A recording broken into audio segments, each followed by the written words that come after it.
What's up, guys? So in today's video, we're just going to be showing you how to remove your factory hood latches on your 97 to 06 Jeep TJ. Whether your factory ones are stretched out, you're replacing it with some aftermarket ones. Just going to show you guys really quick how to easily remove these. All right, so first you're just going to unlatch it like that, do the other side. All right, so my fender setup's a little different than factory, obviously. But similar idea, you're gonna go underneath your stock fender. Similar location, it's just gonna be a 15 millimeter bolt or nut that you're gonna have to remove and loosen it up,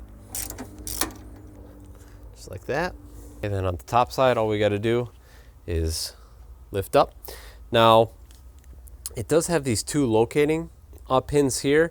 If the previous owner has kind of messed with your Jeep, these might be gone. So this guy might want to just spin in there.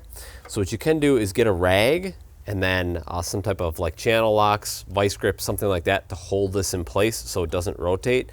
But if it has these locating pins, it should keep it from rotating. All right, then lastly, where the hood latch is actually connected to the hood, it's just gonna be a 10 millimeter. So get your 10 mil socket out and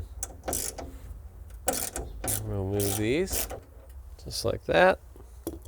And then it's just gonna slide right out, just like that. Alrighty, so that's how you remove your stock hood latches on your Jeep TJ. If you guys found the video helpful, definitely give the video a thumbs up. Definitely consider subscribing, that helps me out a bunch.